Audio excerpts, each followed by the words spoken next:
السلام علیکم ورحمۃ اللہ وبرکاتہ۔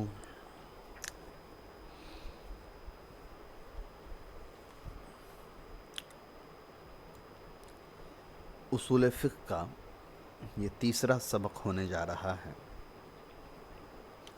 جس میں ہم لوگ کل کے سبق کا جو چھوٹا ہوا حصہ تھا، دلالت قطعیہ اور دلالت ظنیہ، اس کو انشاءاللہ اس کلاس میں ہم پورا کرنے کی کوشش کریں گے۔ چلیے، پھر سے وہی درخواست جو ہمیشہ کرتا رہتا ہوں، ہر آگے آنے والے سبق سے پہلے پیچھے والے سبق کو ضرور پڑھ لیجئے، اس کو دہرا لیجئے۔ ہر نئے سبق کو پڑھنے سے پہلے پرانے سبق کا ذہن میں ہونا ضروری ہے، تاکہ بات پوری طریقے سے واضح طور پر سمجھ میں آ جائے۔ چلیے،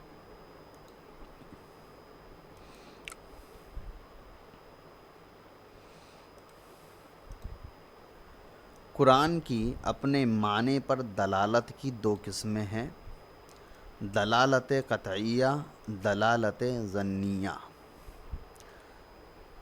قرآن کی اپنے معنی پر دلالت، دیکھو، ایک ہوتا ہے لفظ اور ایک ہوتا ہے اس لفظ کا کسی چیز پر دلالت کرنا۔ دلالت کے معنی ہوتا ہے رہنمائی کرنا۔ جیسے مان لو ٹیبل پہ قلم بھی رکھی ہوئی ہے، کتاب بھی رکھی ہوئی ہے، پانی کا بوتل بھی رکھا ہوا ہے، کمپیوٹر بھی رکھا ہوا ہے، پینسل بھی رکھا ہوا ہے، مختلف چیز ٹیبل پہ رکھی ہوئی ہے۔ میں نے آپ سے کہا قلم لاؤ، تو آپ نے مجھے قلم اٹھا کر کے دے دیا، حالانکہ ٹیبل پہ تو بہت ساری چیزیں رکھی ہوئی تھیں۔ پھر آپ نے بہت ساری چیزیں مجھے کیوں نہیں دی؟ آپ نے سیدھا گئے اور قلم اٹھائی اور مجھے کیوں دے دیا؟ تو اس کی وجہ یہ ہے کہ آپ کو پتا تھا کہ قلم جو لفظ ہے یہ کس چیز کی رہنمائی کرتا ہے؟ اس قلم کی جس سے لکھا جاتا ہے۔ تو میں نے جیسے ہی یہ لفظ بولا، آپ کو سمجھ میں آ گیا کہ اس لفظ کا مطلب کیا ہے اور اس سے دلالت کیا کرتا ہے، اس سے مراد کیا ہوتا ہے۔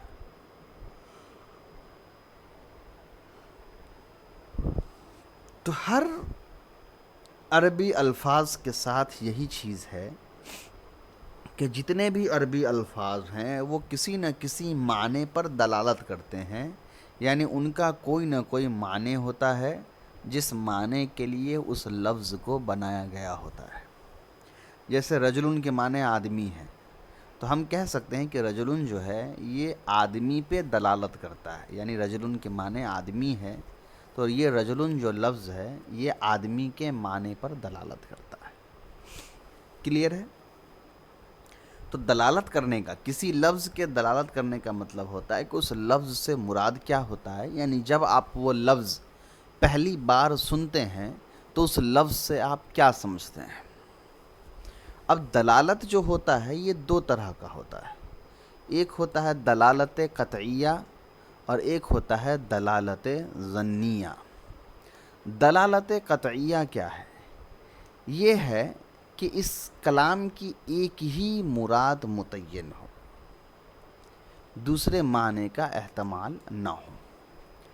قطعی و ثبوت، قطعی یہ لفظ آپ بہت سنتے ہوں گے۔ دلالت قطعی کا مطلب ہوتا ہے کہ وہ لفظ جو دلالت کر رہا ہے، یعنی وہ لفظ جو کوئی معنی بتا رہا ہے، وہ ایسا معنی بتا رہا ہے کہ اس میں دوسرے معنی کی کوئی گنجائش باقی نہ رہے۔ تو کوئی بھی عربی کا لفظ جس کا ہم ترجمہ کریں اور اس لفظ کے ترجمے سے ہم کو یہ بات سمجھ میں آ جائے کہ اس لفظ سے صرف یہی مراد ہے، اس لفظ کا کوئی دوسرا اور مطلب نہیں نکلتا ہے، تو وہ کہلائے گا دلالت قطعیہ۔ مثال کے طور پر ضربن ایک لفظ ہے عربی میں جس کے کبھی معنی ہوتے ہیں چلنا اور کبھی معنی ہوتا ہے مارنا. اسی طریقے سے کتبہ ایک لفظ ہے عربی میں جو کبھی استعمال ہوتا ہے لکھنے کے معنی میں اور کبھی استعمال ہوتا ہے فرض کے معنی میں.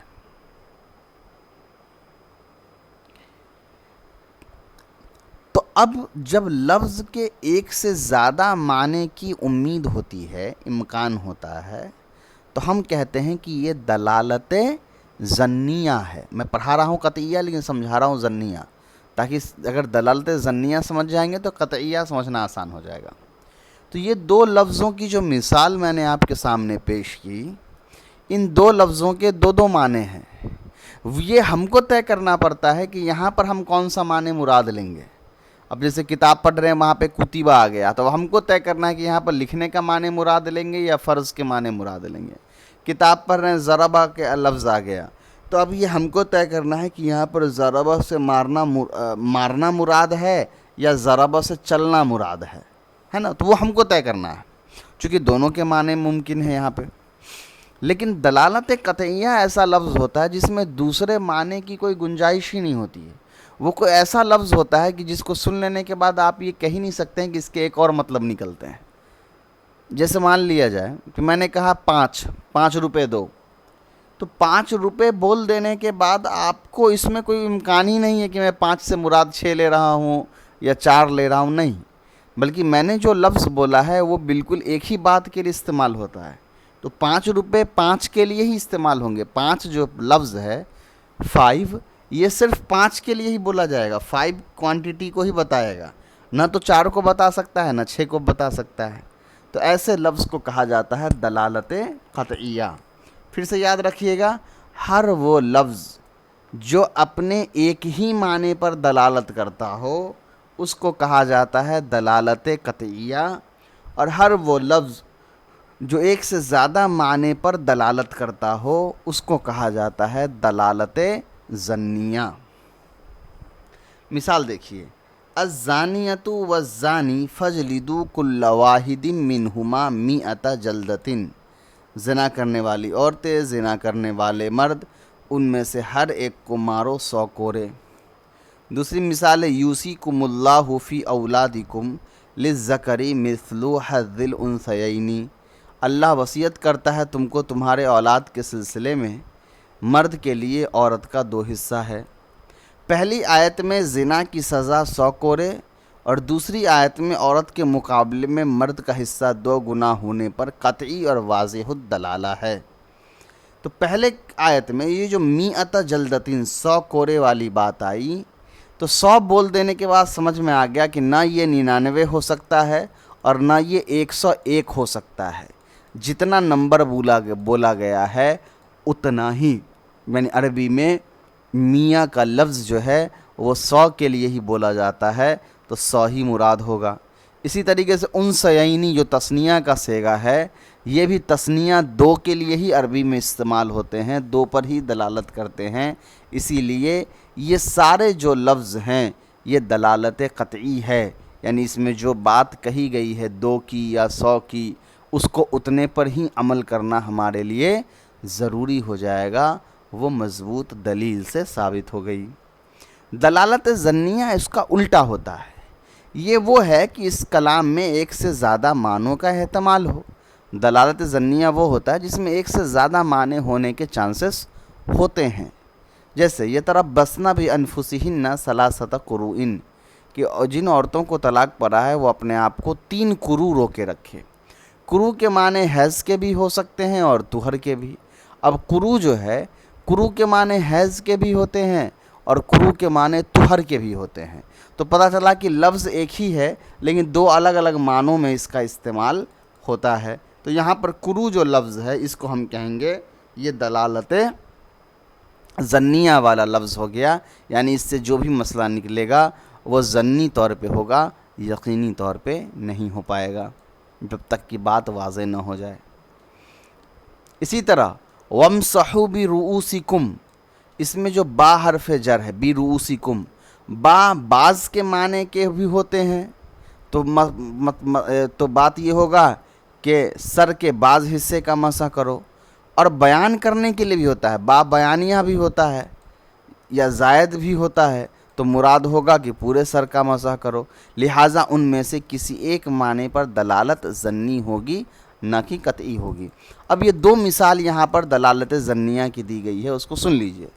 پہلی مثال دی گئی ہے جو بہت مشہور مثال ہے، اصول شاشی میں بھی میں نے اس کو بہت اچھے سے واضح طور پہ سمجھایا ہے. تو آپ سے گزارش ہے کہ اس پورے مسئلے کو سمجھنے کے لیے اصول شاشی کا پہلا نمبر کا جو ویڈیو ہے اس کو دیکھ لیجئے گا، تو اسی آیت کی جو بحث ہے وہاں بھی اچھے سے بیان کی گئی ہے. تو میں پورا وہ بحث یہاں بیان نہیں کروں گا، یہاں مقصود بھی نہیں ہے وہ بحث، لیکن آپ اپنے شوق کے لیے وہاں جا کر کے وہ ویڈیو ضرور دیکھ لیجئے گا. یہاں میں جو سمجھانا چاہ رہا ہوں وہ سمجھیے. یہاں کہا جا رہا ہے کہ کرو کا جو لفظ ہے، ثلاثۃ قروء، کرو کے جو معنی ہیں، یہ کرو جو ہے یہ دو معنوں میں استعمال ہوتا ہے. جیسے میں نے بھی اگزامپل دیا آپ کو کہ ضربہ یا کتبہ جو ہے دو معنوں میں استعمال ہوتا ہے، تو ویسے ہی کرو جو لفظ ہوتا ہے یہ بھی دو معنوں میں استعمال ہوتا ہے. حیض کے معنی میں بھی استعمال ہوتا ہے اور طہر کے معنی میں بھی استعمال ہوتا ہے.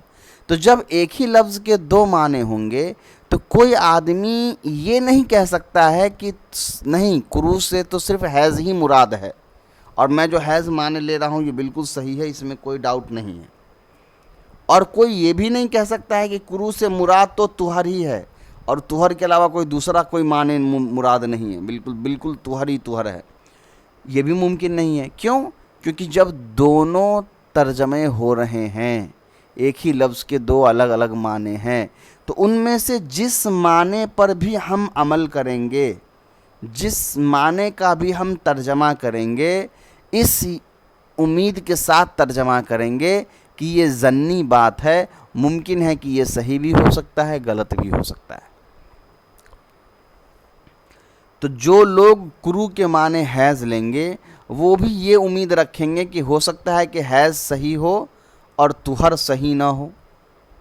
ساتھ ہی وہ یہ بھی امید رکھیں گے کہ ہو سکتا ہے کہ حیض غلط ہو اور طہر صحیح ہو. اسی طریقے سے جو لوگ کرو کے معنی طہر لیں گے وہ بھی یہ یقین نہیں کریں گے کہ صرف طہر ہی صحیح ہے، وہ ان کو یہ بھی ماننا پڑے گا کہ حیض بھی ہو سکتا ہے کہ صحیح ہو یا طہر بھی صحیح ہو، دونوں میں سے کوئی ایک صحیح ہو. چونکہ جب دو معنوں کا امکان ہے تو دونوں میں سے کوئی ایک ہی معنی صحیح ہوگا. تو جو ایک معنی صحیح ہوگا اور جس دوسرے معنی کو ہم چھوڑ رہے ہیں اس میں بھی یہ چانس ہوتا ہے کہ وہ صحیح ہو سکتا ہے. تو اس کو کہا جاتا ہے دلالت ظنی. اب جب ظاہر سی بات ہے ایک لفظ کے دو ترجمے ہو گئے تو دو مسائل بھی الگ الگ ہو جائیں گے. جس مسائل کی پوری تفصیلات میں نے اصول شاشی میں بیان کی ہے کہ امام ابو حنیفہ رحمۃ اللہ علیہ کا کیا اس بات کو لے کر کے دلیل ہے اور وہ اس آیت کو کیسے دیکھتے ہیں، اور امام شافعی رحمۃ اللہ علیہ اس آیت کو کیسے دیکھتے ہیں، وہاں جا کر کے اس کو دیکھ لیا جائے. دوسری مثال دی گئی با حرف جر کی، کہ عربی میں با حرف جر جو ہوتا ہے وہ دو طرح سے آتا ہے. ایک تو با حرف جر جو ہوتا ہے وہ بعض کے معنی میں آتا ہے. آپ نے شرح میت و عوامل کے اندر پڑھی ہے کہ با جو ہوتا ہے کبھی کبھی بعض کے معنی میں آتا ہے، یعنی پورے کے پورے وجود کو وہ نہیں لیتا ہے بلکہ اس کے کچھ حصے کو لیتا ہے. جیسے کتبت بالقلمی، میں نے قلم سے لکھا. تو ظاہر سی بات ہے ہم قلم کے حصے سے لکھتے ہیں، قلم کے پورے وجود سے تو نہیں لکھتے ہیں. قلم کے اندر کور بھی ہے، ڈھکن بھی ہے، انک بھی ہے، اس سے تو نہیں لکھتے. ہم قلم کے نیب سے لکھتے ہیں. تو ہم بولتے قلم ضرور ہیں لیکن ہم یہ مانتے ہیں نا کہ قلم کا حصہ مراد ہوتا ہے. لیکن وہی جب آپ کہتے ہیں کہ جیتو بی زیدن، میں زید کے ساتھ آیا، تو زید وہ شخصیت ہے کہ زید کے کسی حصے کے ساتھ آپ نہیں آ سکتے ہیں. زید کوئی ایسی چیز نہیں ہے جس کا حصہ کیا جائے. تو جب بھی زید کے ساتھ آئے گا تو پورا زید کے ساتھ آئے گا. تو ایک مثال جو میں نے قلم والی دی یہ با کے بعض معنی کے لیے ہے، یعنی با کے کچھ حصے کے استعمال کے لیے. جیسے با کے ذریعے قلم کے کچھ حصے کا استعمال کیا جا رہا ہے. اور دوسری مثال جو میں نے زید والی دی وہاں با جو ہے وہ پورے معنی میں استعمال ہو رہا ہے کہ زید کو میں نے پورے طریقے سے استعمال کیا ہے. ٹھیک ہے. تو با جو ہوتا ہے کبھی بعض کے لیے استعمال ہوتا ہے، کبھی پورے کے لیے استعمال ہوتا ہے. اسی طریقے سے با کبھی کبھی زائد بھی ہوتا ہے، یعنی ایکسٹرا ایسے ہی کلام میں لکھ دیا جاتا ہے، اس کا مقصد کچھ نہیں ہوتا ہے۔ تو اب قرآن کے اندر ہے کہ وَامْسَحُوا بِرُؤُوسِكُمْ، اپنے سر کا مسح کرو، سر کے ساتھ مسح کرو۔ اب دیکھیے، اگر یہاں پر یہ جو رؤوسکم سے پہلے جو با حرف جر ہے، اگر یہ بعض کے معنی میں ہے تو اس کا مطلب یہ ہوگا کہ سر کے بعض حصے کا مسح کرو، یعنی سر کے کسی بھی حصے کا آپ مسح کر لیں گے وضو ہو جائے گا۔ لیکن اگر یہ با زائد ہے تو ترجمہ ایسے وَامْسَحُوا رُؤُوسَكُمْ، اپنے سر کا مسح کرو، تو اس کا مطلب یہ ہوگا کہ پورے سر کا مسح کرنا پھر ضروری ہو جائے گا۔ تو ایک لفظ وہاں پر با حرف جر ہے جس کے دو الگ الگ معنی ہیں، اور ان دونوں معنوں میں سے جو بھی معنی لیں گے تو حکم بدل جائے گا۔ تو ان دونوں میں سے کسی بھی حکم پر جب ہم عمل کریں گے تو کیا ہوگا؟ یہ مان کر کے چلنا ہوگا کہ یہ دلالت ظنی ہے، قطعی نہیں ہے۔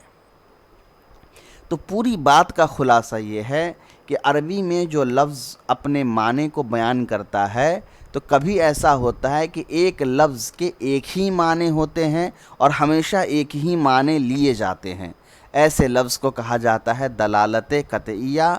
اور عربی میں کچھ ایسے لفظ ہیں جس کے ایک سے زیادہ معنی ہوتے ہیں، ایسے لفظ کو کہا جاتا ہے دلالت ظنیہ۔ اب آ جائیے سنت۔ رسول اللہ صلی اللہ علیہ وسلم کے قول و فعل اور تقریر کو حدیث یا سنت کہتے ہیں۔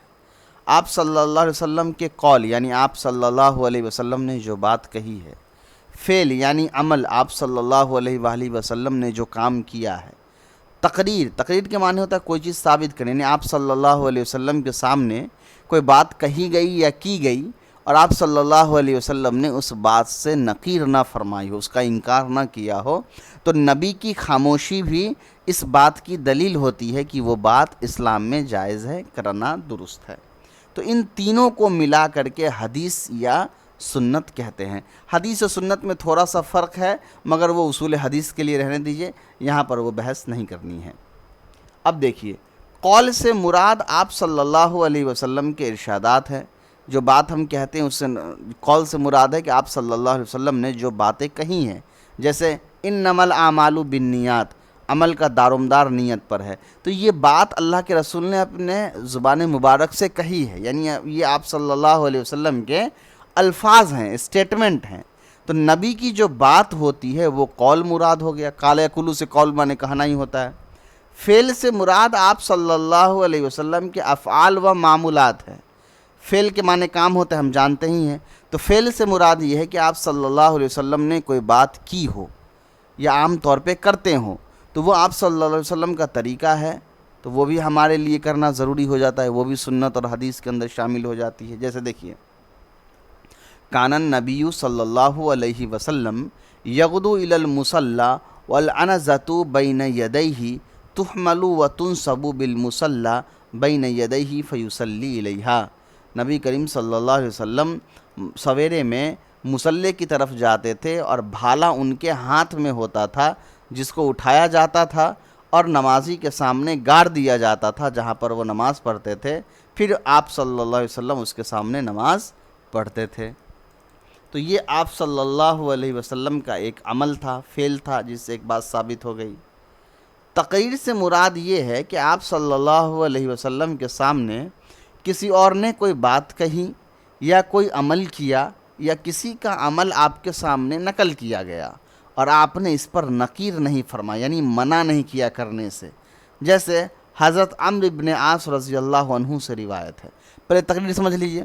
تقریر کا مطلب یہ ہے کہ آپ صلی اللہ علیہ وسلم کے سامنے کوئی بات کہی گئی یا کی گئی اور آپ صلی اللہ علیہ وسلم نے اس بات سے منع نہیں فرمایا، یہ نہیں کہا کہ یہ مت کرو۔ تو جب اللہ کے رسول نے اس سے نہیں روکا تو اس کا مطلب ہے کہ وہ کرنا درست تھا، صحیح تھا۔ کیوں؟ کیونکہ اگر وہ بات درست نہ ہوتی تو اللہ کے رسول یقیناً اس سے منع فرماتے۔ اب اس کی ایک مثال دے رہے ہیں جس کو دیکھ لیا جائے۔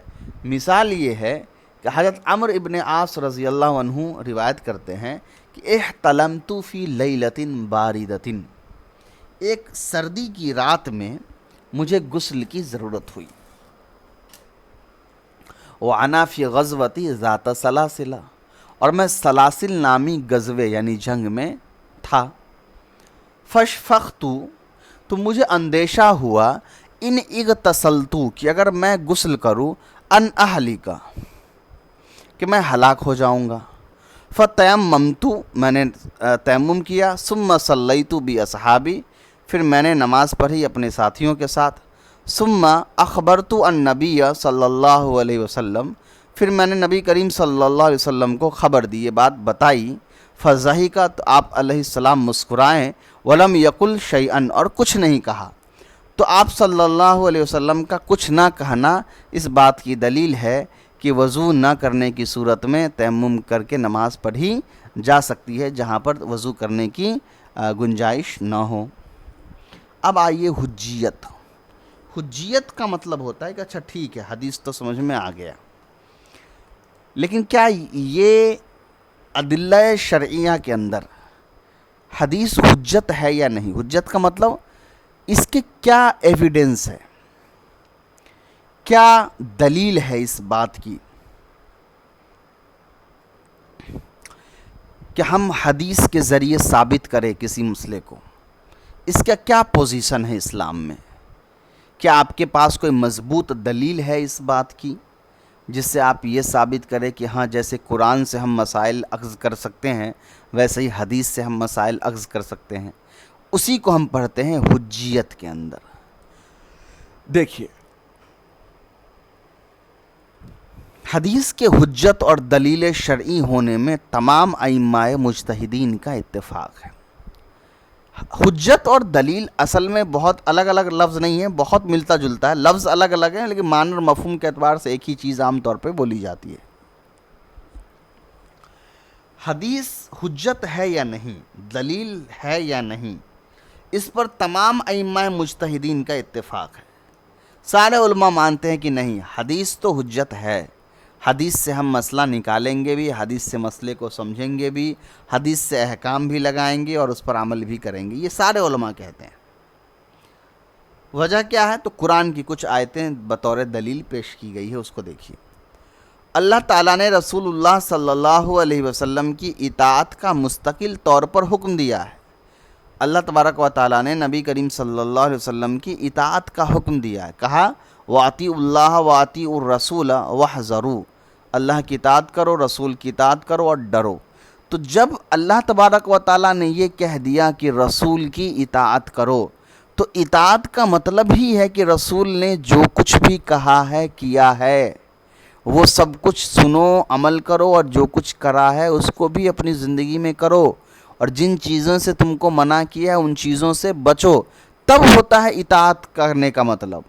تو جو رسول نے کہا ہے، جو رسول نے کیا ہے، جو رسول نے کرنے کہا ہے، وہی تو حدیث ہے۔ تو اس کا مطلب کیا ہوا کہ حدیث پر عمل کرنے کو قرآن خود کہتا ہے۔ تو جس آدمی کو یہ بھروسہ ہو کہ قرآن اللہ کی کتاب ہے، قرآن کے اندر اللہ نے ہی ہر الفاظ بیان کیے ہیں، تو اس آیت کی روشنی میں اس کو یہ بات پر بھی یقین کرنا پڑے گا کہ حدیث جو ہے وہ رسول اللہ صلی اللہ علیہ وسلم کی حدیثوں پر عمل کرنا بھی قرآن کا ہی حکم ہے۔ دوسرا، اور رسول کی اطاعت کو خود اللہ تعالیٰ کی اطاعت قرار دی گئی، من یطیع الرسول فقد اطاع اللہ۔ قرآن نے یہاں تک کہہ دیا کہ جس نے رسول کی اطاعت کی اس نے گویا کہ اللہ کی اطاعت کی ہے، یعنی جس نے رسول کی بات مانی ہے، رسول کے طریقے کو اختیار کیا ہے، گویا کہ اس نے اللہ کی بات مانی ہے اور اللہ کے بتائے ہوئے طریقے کو اختیار کیا ہے۔ اور رسول کی بات اور رسول کا طریقہ کہاں ہے؟ حدیث کے اندر ہے۔ تو اس آیت سے بھی یہ ثابت ہو گئی کہ حدیث پر عمل کرنا قرآن کا حکم ہے، وہ ہمارے لیے ضروری ہے، اور وہ بطور حجت اور دلیل شرعی کے طور پر ثابت کیا جاتا ہے۔ رسول اللہ صلی اللہ علیہ وسلم کی ذمہ داری صرف قرآن مجید کا پہنچا دینا نہیں ہے، بلکہ اس کی تشریح اور وضاحت بھی ہے۔ چنانچہ اللہ رب العزت کا ارشاد ہے۔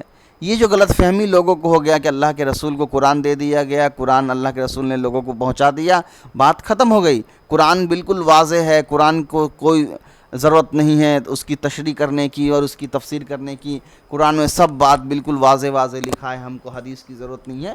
کچھ لوگ ایسے ہیں، اس وقت بھی موجود ہیں، جو اپنی جاہلیت والے انداز میں اس طرح کی باتیں کر دیتے ہیں۔ ہمارے بھی کچھ ساتھی ہیں اصل میں جن کے اوپر کچھ غلبہ ہو جاتا ہے دنیاوی چیزوں کا، تو وہ سرے سے ہی جو ہے وہ انکار کرنا شروع کر دیتے ہیں حدیث کا، اور قرآن کو لے کر کے کھڑے ہو جاتے ہیں کہ صرف قرآن مانیں گے۔ حالانکہ جس آدمی نے قرآن کو ماننا ہے، جس آدمی کو بھی قرآن ماننا ہے، وہ بنا حدیث مانے رہ ہی نہیں سکتا ہے۔ کیوں نہیں رہ سکتا ہے؟ چونکہ یہاں بات صاف کہہ دی گئی کہ اللہ کے رسول صرف قرآن پہنچانے نہیں آئے تھے، اللہ کے رسول قرآن پر عمل کرنے آئے تھے۔ قرآن پر عمل کیسے کیا جاتا ہے وہ سکھلانے بھی آئے تھے۔ وَأَنزَلْنَا إِلَيْكَ الذِّكْرَ لِتُبَيِّنَ لِلنَّاسِ، اور ہم نے آپ کے اوپر نصیحت نازل کی ہے تاکہ آپ لوگوں کے لیے بیان کر دیں۔ تو قرآن کو بیان کرنے کا حکم اللہ تعالیٰ نے خود دیا ہے کہ لوگوں کے سامنے واضح کر کے بیان کر دے۔ تبینہ کے معنی سے بیان کرنا نہیں، قرآن آپ سنا دیجئے، قرآن کی ایک ایک آیتوں کو، اس کے حقیقی معنوں کو آپ اچھے سے واضح کر کے امت تک پہنچا دیجئے۔ تو یہ تو حدیث کے ذریعے ہی ہو سکتا ہے۔ تیسرا ہے رسول اللہ صلی اللہ علیہ وسلم کے قول و فعل اور پوری زندگی کو تمام انسانیت کے لیے نمونہ عمل اور قابل اتباع قرار دیا گیا ہے، چنانچہ فرمان باری تعالی ہے۔ تیسری دلیل یہ ہے کہ قرآن کے اندر آیت ہے لَقَدْ كَانَ لَكُمْ فِي رَسُولِ اللَّهِ أُسْوَةٌ حَسَنَةٌ، کہ بے شک تمہارے لیے پیغمبر کی زندگی میں ایک اچھا نمونہ ہے، ایک اچھی زندگی ہے پیغمبر کے زندگی میں تمہارے لیے۔ تو اب پتہ چلا کہ جب پیغمبر کی ذاتی زندگی کے اللہ تبارک و تعالیٰ نے ہمارے لیے بطور نمونے کے پیش کیا، تو اس کا مطلب ہے کہ رسول کے ہر بتائے طریقے پر ہمارے لیے جینا ضروری ہے، کیونکہ جس انسان کے عمل کو اللہ تعالیٰ بطور نمونہ ہمارے لیے پیش کر رہے ہیں، اس کا مطلب اللہ تبارک و تعالیٰ کو ان کے وہ اعمال پسند آ رہے ہیں۔ تو جب اللہ تبارک و تعالیٰ کو نبی کے اعمال پسند آ رہے ہیں اور ہم کو بھی کہا گیا کہ تم بھی نبی کے جیسے عمل کرو، تو اس کا مطلب ہے کہ ہم کو بھی نبی کے جیسا عمل کرنا واجب اور لازم آ جائے گا۔ پھر سوال یہ پیدا ہوتا ہے کہ ہم کیسے سمجھیں نبی نے کیا کیا، کیسے کیا؟ تو اس کے لیے پھر واپس ہم کو حدیث پڑھنی پڑے گی، تب سمجھ میں آئے گا نبی کھاتے کیسے تھے، نبی پیتے کیسے تھے، یہ ساری چیزیں سمجھ میں آئے گی۔ چوتھا پوائنٹ ہے رسول اللہ صلی اللہ علیہ وسلم نے امت کو جو بھی تعلیم دی ہے، خواہ وہ قرآن مجید کی شکل میں ہو یا اس کے علاوہ ہو، اللہ نے ان سب کو قبول کرنے کا حکم فرمایا ہے، اور جن باتوں سے منع کیا ہے، خواہ قرآن کے واسطے ہو یا حدیث کی شکل میں ہو، سب سے بچنے کا حکم دیا ہے۔ ما آتاکم الرسول فخذوہ وما نہاکم عنہ فانتہوا، کہ جو کچھ بھی، ماں آپ جانتے ہیں عربی میں کس کے لیے استعمال ہوتا ہے؟ ماں ہر چیز کے لیے استعمال ہوتا ہے۔ جو کچھ بھی تم کو رسول عطا کرتے ہیں اس کو لے لو، اور جو کچھ سے بھی رسول تم کو روکتے ہیں اس سے رک جاؤ۔ تو جو کچھ میں حدیث بھی ہے، قرآن بھی ہے۔ پیغمبر نے صرف قرآن کی آیتیں نہیں بیان کی ہیں، پیغمبر نے حدیث بھی بیان کیے ہیں، قرآن سیکھنے کا، قرآن پر چلنے کا سلیقہ اور طریقہ بھی بیان کیا ہے، وہ ساری چیزیں اس میں آ گئی۔ گویا کہ قرآن خود یہ گواہی دے رہا ہے کہ پیغمبر کی طرف سے آنے والی ساری باتوں کو لو، اور جن باتوں سے وہ منع کرے ان سے بچ جاؤ۔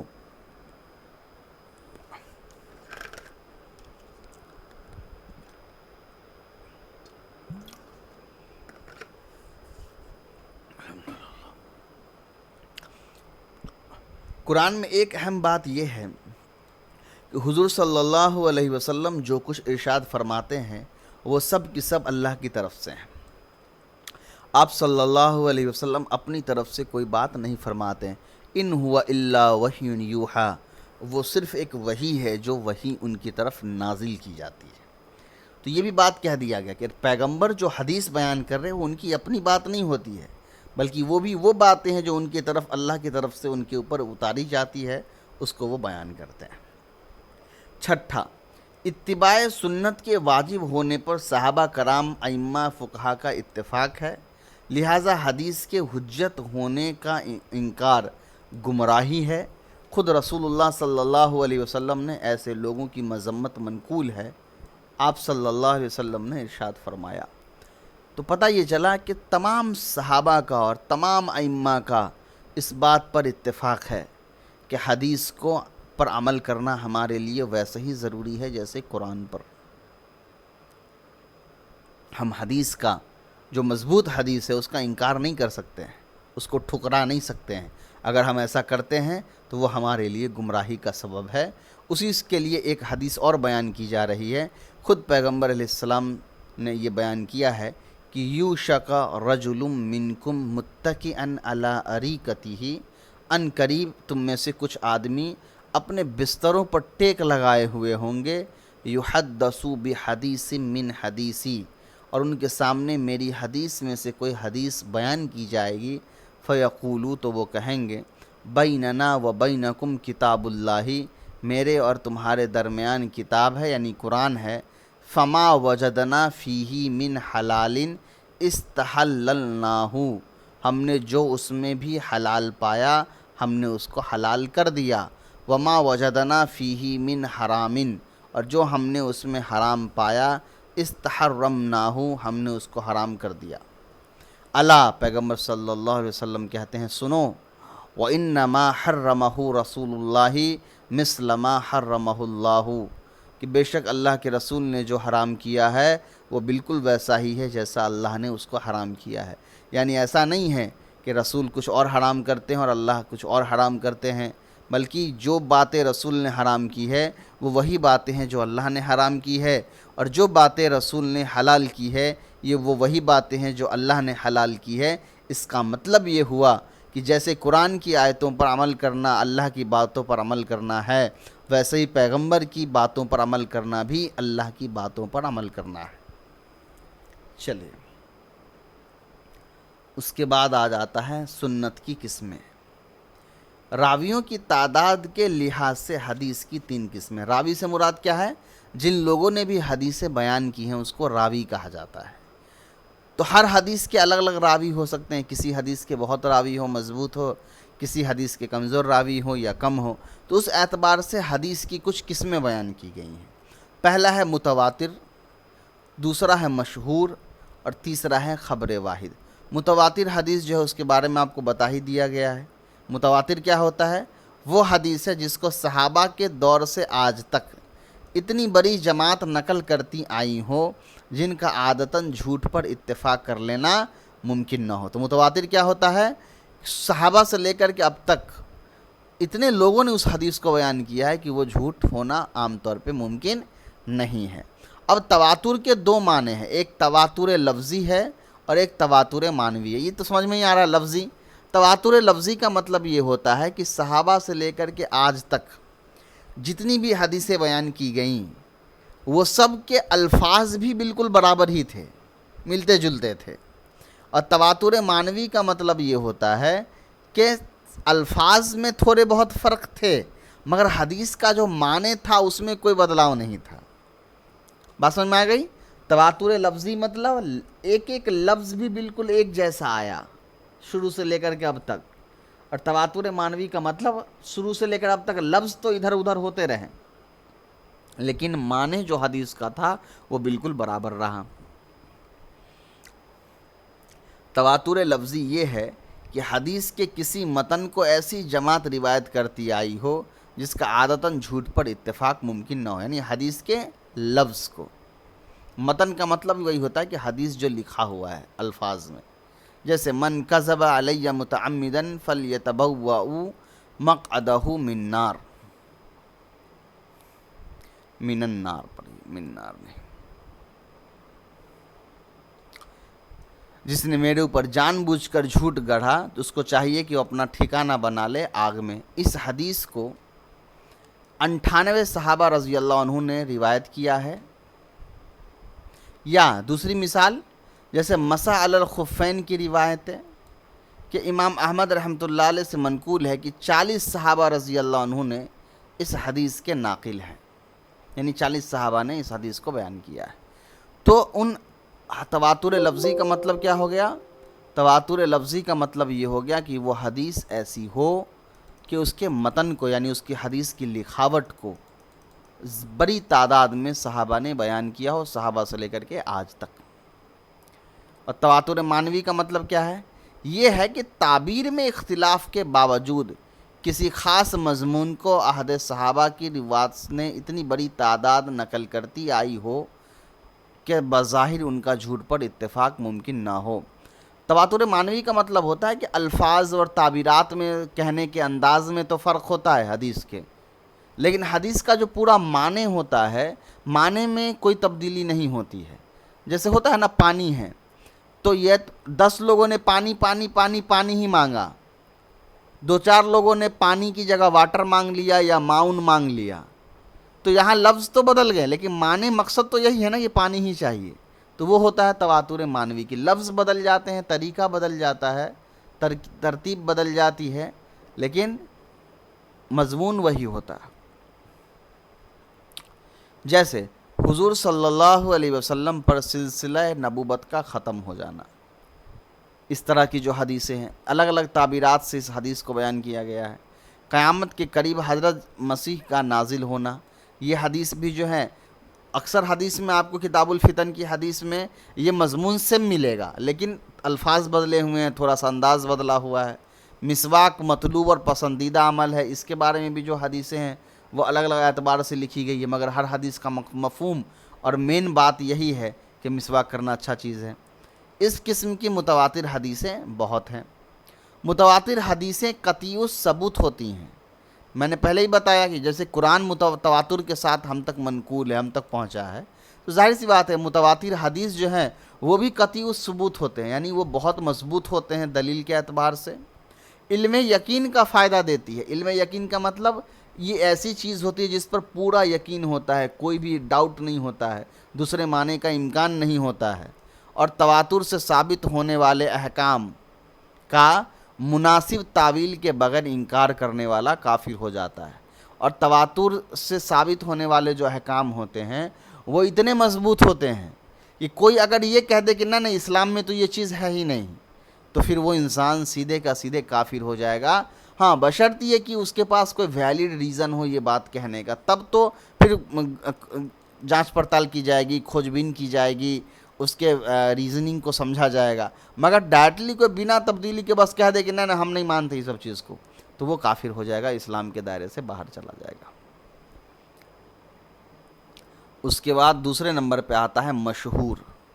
مشہور وہ حدیث ہے جس کو صحابہ رضی اللہ عنہ کے دور میں 1-2 شخص نے نقل کیا ہو، لیکن عہد تابعین میں اتنی بڑی جماعت ناقل ہو کہ عادتاً ان کا جھوٹ پر اتفاق کر لینا ناقابل تصور ہو۔ جیسے انما الاعمال بالنیات، رسول اللہ صلی اللہ علیہ وسلم سے اس کے راوی صرف حضرت عمر رضی اللہ عنہ ہیں۔ حضرت عمر رضی اللہ عنہ سے حضرت علقمہ رحمۃ اللہ علیہ نے، اور حضرت علقمہ رحمۃ اللہ علیہ سے بہت سے راویوں نے اس کو نقل کیا ہے، یہاں تک کہ ائمہ اربعہ سے بھی یہ روایت منقول ہے۔ مشہور حدیث کا مطلب یہ ہوتا ہے کہ وہ بھی ہوتا تواتر جیسا ہی ہے، متواتر ہی ہوتا ہے۔ تھوڑا سا فرق یہ ہوتا ہے کہ متواتر حدیث میں صحابہ کی بھی بڑی تعداد اس حدیث کو بیان کرتی ہے، لیکن مشہور حدیث میں یہ ہوتا ہے کہ صحابہ جو ہوتے ہیں وہ 1-2 ہی صحابی ہوتے ہیں جو اس حدیث کو بیان کرتے ہیں، لیکن صحابہ کے بعد آنے والا جو زمانہ ہوتا ہے تابعین کا، وہ اس حدیث کو بہت کثرت سے مضبوطی کے ساتھ بیان کرتی ہے، تو اس حدیث کو کہا جاتا ہے کہ یہ مشہور حدیث ہے۔ مشہور کا حکم کیا ہے؟ حدیث مشہور سے علم طمانینیت حاصل ہوتی ہے۔ طمانینیت یعنی اطمینان حاصل ہوتا ہے، یہ دل میں سکون ہوتا ہے کہ نہیں حدیث تو صحیح ہی ہوگی، یعنی قلب اس کے صحیح ہونے پر مطمئن ہوتا ہے، دل کو سکون ہوتا ہے، اطمینان ہوتا ہے کہ نہیں یہ حدیث صحیح ہوگی۔ البتہ اس کی صحت کا یقین نہیں ہوتا ہے، بشرطیہ بس فرق کیا ہے، اس پر بلائنڈلی بلیو نہیں کیا جا سکتا ہے، اس کی صحت میں تھوڑا سا ڈاؤٹ ہوتا ہے، یہ جانچ پڑتال کی ضرورت پڑتی ہے اس میں۔ حدیث مشہور کے ذریعے کتاب اللہ کے عموم میں تخصیص اور مطلق میں تقیید کی جاتی ہے۔ اب یہ لفظ بڑا انٹرسٹنگ ہے، اس کو سمجھیے، یہ پورا ٹاپک ہی آپ پڑھیں گے مطلق اور مقید، لیکن پھر بھی یہاں سمجھ لیجئے۔ حدیث مشہور جو ہوتا ہے اس پہ کتاب اللہ یعنی قرآن کے عموم میں تخصیص اور مطلق میں تقیید کی جاتی ہے۔ کیا مطلب ہے اس کو سمجھیے۔ پہلے تو سمجھ لیجئے کہ حدیث مشہور سمجھ میں آ گیا نا۔ حدیث مشہور کا مطلب ایسی حدیث جس کو صحابہ نے تو زیادہ صحابہ نے بیان نہ کیا ہو، لیکن صحابہ کے بعد آنے والی جماعت نے بڑی تعداد میں اس کو بیان کیا ہو۔ پھر حدیث مشہور سے جو حکم ثابت ہوتا ہے اس پر کیا تو کہا جاتا ہے کہ اس پر ہم عمل کریں گے، یہ مانتے ہوئے عمل کریں گے کہ ہاں یہ صحیح ہوگا، دل کو اطمینان ہوتا ہے، لیکن پورا پختہ یقین نہیں ہوتا ہے جیسے تواتر کے ساتھ ہوتا ہے۔ متواتر حدیث کے بارے میں ایک دم آنکھ بند کر کے آپ کہہ سکتے ہیں کہ یہ صحیح ہے، خبریں مشہور حدیث کے بارے میں آپ ایسا نہیں کہہ سکتے ہیں۔ تو کہہ رہے ہیں کہ پھر مشہور حدیث کا استعمال کیا ہے؟ تو مشہور حدیث کا استعمال یہ ہے کہ کتاب اللہ کے عموم میں تخصیص، عموم مانے عام، تخصیص مانے خاص کرنا۔ مطلب یہ ہے کہ قرآن میں کوئی ایسا حکم ہے جو عام ہے، اور وہ حکم سننے کے بعد ایسا لگ رہا ہے کہ سارے لوگوں کو کرنا چاہیے یہ کام، لیکن خبریں مشہور حدیث جو ہے، مشہور حدیث میں یہ لکھا ہوا ہے کہ نہیں، وہ کام سارے لوگوں کو نہیں کرنا چاہیے بلکہ کچھ لوگوں کو کرنا چاہیے۔ مثال کے طور پہ ایسے سمجھو، یہ مطلب صرف مثال کے لیے دے رہا ہوں، پتہ نہیں یہ مثال شاید دینا صحیح بھی ہوگا یا نہیں، لیکن میں صرف سمجھانے کے لیے آپ کو دے رہا ہوں، اس کو اسی درجے تک سمجھیے۔ مان لیے قرآن میں یہ لکھا ہوا ہے ایک کمرے میں 10 لوگ ہیں، ہے نا، 10 لوگ ہیں، اور قرآن میں یہ لکھا ہے کہ ان 10 کو کام کرنا چاہیے، کمرے کے سارے لوگوں کو کام کرنا چاہیے۔ اور مشہور حدیث کے اندر یہ لکھا ہوا ہے کہ 10 میں سے 9 لوگوں کو کام کرنا چاہیے اور ایک آدمی کو کام نہیں کرنا چاہیے۔ تو ہم کیا کریں گے کہ یہاں پر اس حدیث کا استعمال کر سکتے ہیں۔ اس حدیث کا استعمال اس لیے کر سکتے ہیں کہ قرآن نے کوئی گنتی نہیں بتائی تھی کہ کتنے لوگوں کو کام کرنا چاہیے، قرآن نے صرف یہ کہا کہ کمرے میں جو لوگ ہیں ان کو کام کرنا چاہیے، کتنے لوگ ہیں اس کو کام کرنا چاہیے یہ نہیں پتا تھا۔ حدیث نے گنتی بتا دی کہ نہیں، آپ جو ہے نا کمرے میں 9 لوگوں کو کام کرنی چاہیے، تو کمرے میں 10 ہو، 1000 ہو، 100 اس سے مطلب نہیں ہے، 9 لوگوں کو کم سے کم کام کرنا چاہیے۔ تو اسی کو کہا جاتا ہے تخصیص کر دینا۔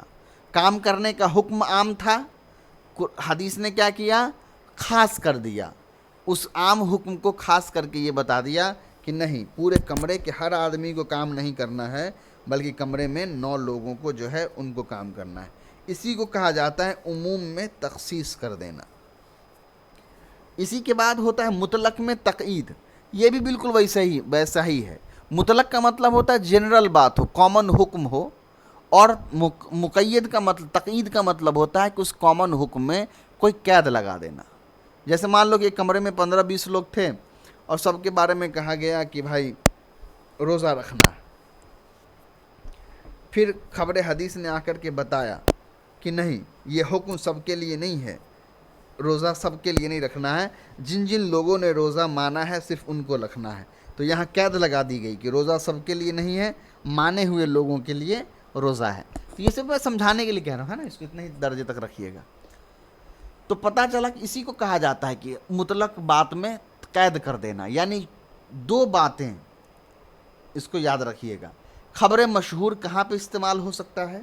قرآن میں کوئی حکم عام ہے تو اس کو خبر واحد کے ذریعے خاص کیا جا سکتا ہے۔ قرآن میں کوئی حکم جو ہے جنرل سب کے لیے ہو گیا یا ہر کنڈیشن میں ہو گیا، اور حدیث کے اندر جو ہے وہی کام، وہی عمل جو ہے وہ خاص لوگوں کے لیے کہا گیا یا خاص سینیریو میں کہا گیا، تو ہم اس کو ایکسیپٹ کر لیں گے۔ یعنی پوری بات کا خلاصہ یہ ہے کہ مشہور حدیث جو ہوتی ہے اس سے قرآن کی تشریح، قرآن کے عام میں خاص قید لگا دینا، جنرل حکم کو لیمیٹیشن باندھ دینا، یہ سب کر سکتے ہیں۔ مثال دیکھیے تو اور اچھے سے سمجھ میں آ جائے گا۔ دیکھیے، مطلق، قرآن نے مطلق وصیت کو درست قرار دیا۔ من بعد وصیت یوصی بہا او دین، وصیت کے بعد جو وصیت کر دی گئی ہے اور جو قرض ہے اس کو ادا کر دیا گیا ہو تو اس کے بعد وصیت کر سکتے ہیں۔ مطلب کیا ہے سمجھیے اس چیز کو۔ وصیت کا مطلب ہے مر جانے کے بعد، ایک آدمی جب مر گیا ہو تو اس نے اپنے حصے کا کچھ مال کسی کے لیے سیٹ کر دیا ہو کہ یہ مال جو ہے اس کو دے دینا ہے۔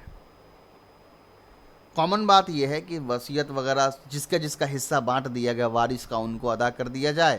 اس آدمی پہ جو قرض ہے، جیسے میں ہوں، مان لیا جائے میں مر گیا تو میرے جو وارثین ہیں ان کو حصہ مل گیا، میرے اوپر جو قرض ہے وہ بھی ادا ہو گیا۔ اس کے بعد اگر وصیت کا کچھ مال بچا ہے تو میں نے جس کے لیے وصیت کر رکھا ہے اس کو وہ حصہ مل جائے گا۔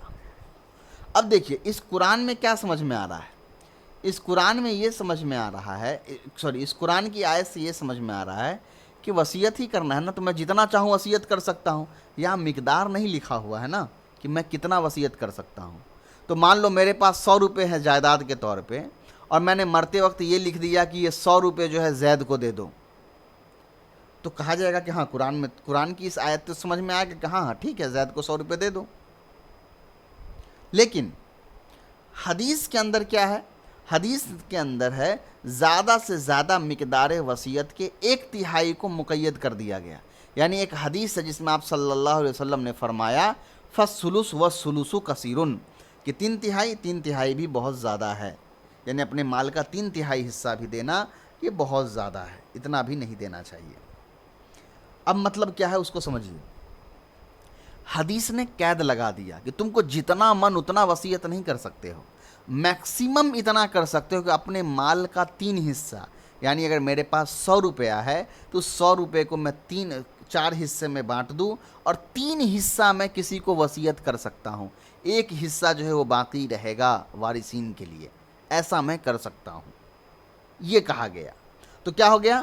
قرآن کی ایک بات آیت جس سے ایسا لگ رہا تھا کہ یہ عمل مطلب جتنا من اتنا وصیت کر دے، لیکن ایک حدیث نے سیٹ کیا کہ جتنا من اتنا نہیں، کم زیادہ سے زیادہ 3 بھی بہت زیادہ، اتنا بھی نہیں کرنا ہے.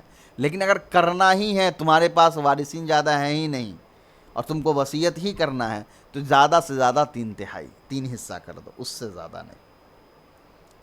آگے بات سمجھ میں؟ تو یہ مثال کس کی تھی؟ مطلق حکم کو مقید کرنے کی. دوسری مثال دیکھ لیجئے. اسی طرح میراث کے حکم میں عموم ہے کہ تمام اولاد کے لیے حق میراث ہے. یوصیکم اللہ فی اولادکم، اللہ تعالیٰ تمہارے اولاد کے بارے میں وصیت کرتا ہے.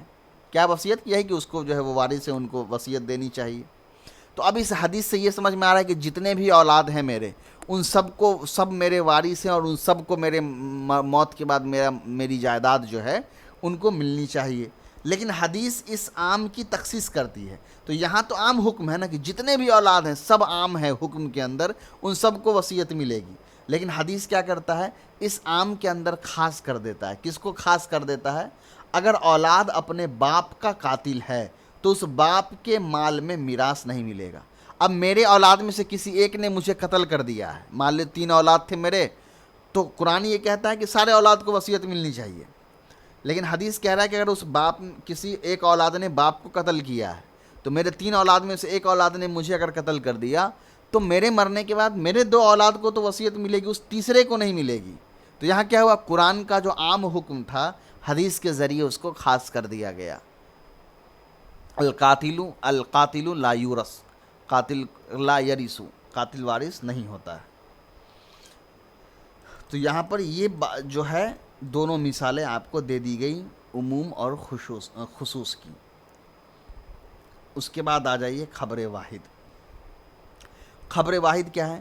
یہ وہ حدیث ہے جس کو ہر دور میں اتنے لوگوں نے روایت نہ کیا، یعنی زیادہ لوگوں نے اس کو روایت نہیں کیا ہے، جن کا عادتاً جھوٹ پر اتفاق ناممکن ہو. یعنی یہ ایسی حدیث ہوتی ہے جس کو زیادہ لوگوں نے بیان نہیں کیا ہو،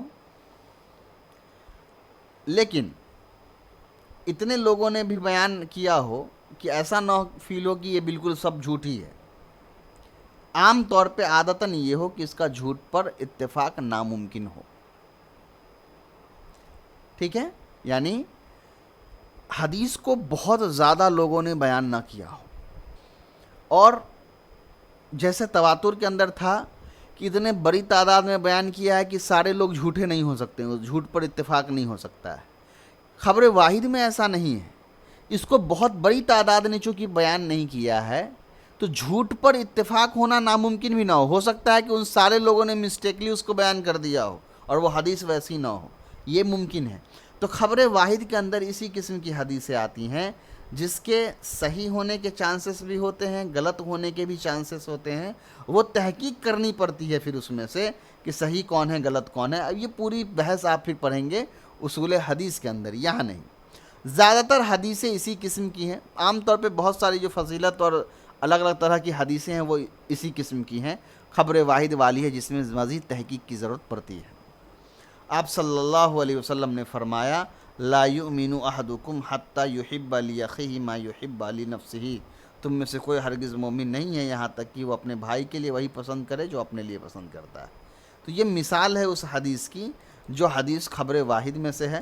اب ایسی حدیثوں میں جو ہے سچ ہونے کے بھی امکان ہوتے ہیں، جھوٹ ہونے کے بھی امکان ہوتے ہیں، مگر تحقیق کر کے ثابت کرنا پڑتا ہے کہ یہ جھوٹ ہو، ورنہ اس حدیث کو سچ ہی مانا جاتا ہے۔ جیسے دیکھیے حکم کیا ہے، خبر واحد کی صحت ثابت ہو تو اس پر یا اس کے مضمون کے مطابق عمل واجب ہوتا ہے۔ یعنی تحقیق کرنے کے بعد اگر یہ بات ثابت ہو گئی کہ یہ حدیث صحیح ہے تو اس پر عمل کرنا واجب ہوتا ہے، ہمارے لیے ضروری ہوتا ہے۔ یعنی اگر اس سے کسی بات کا وجوب ثابت ہوا تو وہ واجب ہو جائے گا، کسی عمل کا استحباب ثابت ہوا تو وہ مستحب ہو جائے، تسلیم کرنا ضروری ہوگا۔ البتہ یہ یقینی علم کا فائدہ نہیں دیتا۔ مطلب کیا ہوا کہ خبر واحد سے اگر کوئی حکم ثابت ہو رہا ہے، چاہے وہ واجب ہو، چاہے وہ مستحب ہو، چاہے وہ سنت ہو، تو ہم اس پر عمل کریں گے واجب، سنت یا مستحب ہونے کے ناطے، لیکن اس میں چونکہ علم یقین نہیں ہوتا، یعنی آنکھ بند کر کے بھروسہ کرنے والی بات نہیں ہوتی ہے، تو ہم اس کو اس درجے میں عمل نہیں کر پاتے ہیں اور نہ اس پر بھروسہ کر پاتے ہیں۔ اب دیکھیے خبر واحد سے اعتقادات بھی ثابت ہو سکتے ہیں، لیکن ایسے اعتقادی احکام کے منکر کی تکفیر نہیں کی جائے گی۔ خبر واحد سے عقیدے کے بھی مسائل ثابت کیے جا سکتے ہیں، اللہ کیسے ہیں، کتنے ہیں، یہ ساری چیزیں۔ لیکن اگر کوئی ایسی حدیث ہے جس کے بارے میں ڈاؤٹ ہے کہ یہ صحیح ہے یا غلط ہے، اور اس میں کوئی ایسا عقیدے کا مسئلہ لکھا ہوا ہے کہ جس کو ماننے اور نہ ماننے میں ڈاؤٹ ہے، تو کوئی آدمی اگر اس کو نہیں مان رہا ہے تو اس کو ہم کافر نہیں کہہ سکتے ہیں، سمجھایا بجھایا جائے گا، اس کی دلیل مانگی جائے گی، اس کے پاس مگر مضبوط دلیل ہے تو اس کو قبول کیا جائے گا، نہیں ہے تب اس کو برا بھلا کہا جائے گا، کافر کہا جائے گا۔ لیکن اگر کوئی دلیل دے رہا ہے، کوئی وجہ دے رہا ہے، اس کی اپنی کوئی ریسرچ ہے، وہ کوئی اس کے مقابلے میں کوئی حدیث قرآن کی آیت دے رہا ہے، تو اس کے انکار کرنے والے کو ڈائریکٹلی کافر نہیں کہا جا سکتا ہے۔ پوری بات کا جو خلاصہ ہے وہ سمجھ لیجئے، 3 طرح کی حدیث ہے: متواتر حدیث، مشہور حدیث، خبر واحد۔ متواتر وہ حدیث ہے جو ہر زمانے میں بڑی تعداد نے اس کو بیان کیا ہو، اور اتنی بڑی تعداد کا جھوٹ پر متفق ہونا ممکن نہیں ہے، سارے لوگوں کا جھوٹا ہونا ممکن نہیں ہے۔ پھر متواتر کی 2 قسمیں ہیں: تواتر لفظی، تواتر معنوی۔ تواتر لفظی وہ حدیث ہوتی ہے کہ جس کے بارے میں سند کے ساتھ ساتھ جو متن جو ہوتی ہے، سند تو چھوڑ دیجیے، متن حدیث کے جو الفاظ ہوتے ہیں وہ بالکل برابر ہی ہوتے ہیں، ملتے جلتے ہوتے ہیں۔ اور تواتر معنوی میں ہوتا ہے کہ حدیث کے الفاظ اور طریقہ بیان کا طریقہ تو بدلا ہوا ہوتا ہے، مگر حدیث کا مضمون اور مفہوم جو ہوتا ہے وہ بالکل ایک ہوتا ہے۔ اس کے بعد مشہور حدیث ہے۔ مشہور حدیث وہ ہے جس کو صحابہ کی تعداد میں 1-2 لوگوں نے بیان کیا ہو، لیکن صحابہ کے بعد بڑی تعداد نے اس کو بیان کیا ہو۔ مشہور حدیث جو ہوتی ہے اس میں دل پر یقین ہوتا ہے اور دل میں اطمینان ہوتا ہے کہ یہ حدیث صحیح ہوگی۔ اور خبر مشہور کا یا حدیث مشہور کا استعمال، حدیث کو کبھی کبھی خبر بھی کہا جاتا ہے تو کنفیوز مت ہوئیے گا، اور مشہور حدیث کا استعمال جو ہوتا ہے قرآن کی مزید تشریح کے لیے یا قرآن کے کسی حکم کو سمجھنے کے لیے یا ثابت کرنے کے لیے استعمال ہوتا ہے۔ اور اس کے بعد سب سے آخر میں آتا ہے خبر واحد یا حدیث واحد۔ یہ وہ حدیث ہوتی ہے جس کو بڑی تعداد میں صحابہ نے بیان نہیں کیا ہوتا ہے ہر زمانے میں، اور ممکن ہوتا ہے کہ وہ ان کا جھوٹ یہ دیکھیے اس میں ایک چیز مجھے بہت احتیاطاً بتانا پڑے گا۔ جھوٹ پر اتفاق ہونا ممکن ہونے کا مطلب یہ نہیں ہے نعوذ باللہ کہ صحابہ نے جھوٹی حدیث بیان کی ہے۔ مطلب یہ ہوتا ہے کہ میں نے اس سے سنا تو اس میں کچھ کمی زیادتی ہو سکتی ہے، کچھ مسٹیک ہوا ہو، کسی نے جان بوجھ کے حدیث بیان کی ہو، یا کسی نے جو ہے 1-2 لوگوں سے سنا ہی نہ ہو بیان کر دیا ہو، یہ ہو سکتا ہے، صحابہ کی طرف منسوب نہیں ہو رہا ہے۔ تو یہ بات یاد رکھیے گا، وہ تعریف بیان کرنے میں ایسا سننے میں فیل ہونے لگتا ہے کہ وہ حدیث ہے کہ ہر دور میں اتنے لوگوں نے روایت نہ کیا ہو، یعنی اس کو روایت کرنے والے بہت زیادہ لوگ نہ ہو، کم لوگ ہی ہو، اور ممکن ہے کہ اس میں سے کچھ جو ہے وہ جھوٹے بھی ہو جائیں۔ عام طور پہ زیادہ تر حدیثیں اسی قسم کی آئی ہیں۔ تو ایسی حدیثوں کے بارے میں یہ کہا جاتا ہے کہ اس پر تحقیق کرنی ہوتی ہے، ہر ایک راوی کی زندگی کو پرکھا جاتا ہے اور پھر ایک قید لگایا جاتا ہے کہ یہ حدیث صحیح ہے یا نہیں۔ تو یہ کام آلریڈی ہو چکا ہے، ہم کو کرنے کی ضرورت بھی نہیں ہے۔ مشکات میں اور الگ الگ جو کتابیں ہیں اس سب کتابوں میں صاف صاف لکھا ہوا ہے کہ یہ حدیث صحیح ہے کہ نہیں، اس میں راوی کیسے ہیں، تو وہ سب لکھا ہوا ہے، ٹھیک ہے۔ حکم کیا ہے؟ حکم یہ ہے کہ اگر حدیث صحیح ہو گئی، ثابت ہو گئی، سند بھی چیک کر لیا گیا، متن بھی چیک کر لیا گیا اور ساری باتیں جب درست پائی گئی، تو اس حدیث سے جو بھی احکام ثابت ہوگا اس پر عمل کرنا ہمارے لیے ضروری ہو جائے گا۔ اب دیکھیے احادیث احکام پر اہم کتابیں، متعدد کتابیں ہیں، وہ ہیں جن میں خاص طور پر احکام سے متعلق احادیث کو جمع کیا گیا ہے۔ ان میں سے کچھ اہم کتابیں ہیں۔ پہلے اس کو سمجھ لیجئے، احکام سے حدیث کے احکام پر اہم کتابیں کیا مطلب ہوتا ہے؟ یعنی ان کے اندر وہ حدیثیں ہوں گی جو کسی مسئلے پر کوئی حکم، کسی عمل پر کوئی حکم لگا رہی ہوگی، اس کے متعلق جو حدیث ہوگی اس کو یہاں جمع کیا گیا ہو۔ یعنی عام طور پہ جیسے ریاض الصالحین وغیرہ حدیث کی کتاب ہے نا، جہاں اخلاقیات پر بات کی گئی ہے، الگ الگ طرح کی چیزیں، کتاب العلم ہے، کتاب الذکر ہے، اس طرح سے، ویسا یہاں نہیں ہوگا۔ ان کتابوں میں جو مسائل والے عمل ہوتے ہیں، جو جتنے بھی ہمارے پریکٹیکل اعمال ہوتے ہیں، نماز، روزہ، زکوٰۃ، طہارت وغیرہ، اس کے متعلق جو حدیث ہوتی ہے اس کو یہاں جمع کیا جاتا ہے۔ میں کتابوں کے نام پڑھ دیتا ہوں، دیکھ لیجئے۔ پہلا ہے عمدۃ الاحکام من سید الانام، یہ عبد المغنی مقدسی رحمۃ اللہ علیہ کی ہے۔ دوسرا ہے الاحکام لاحادیث الاحکام، ابن دقیق العید کی۔ تیسرا ہے المنتقی فی الاحکام، عبد السلام بن عبداللہ بن تیمیہ حرانی کی۔ چوتھا ہے بلوغ المرام، ابن حجر عسقلانی کی۔ پانچواں ہے آثار السنن، مولانا ظہیر احسن شوق نیموی کی۔ اس کے بعد ہے اعلاء السنن، مولانا ظفر احمد عثمانی۔ اور اس کے بعد ہے معرفت السنن والآثار، مولانا امین الاحسان مجدی کی۔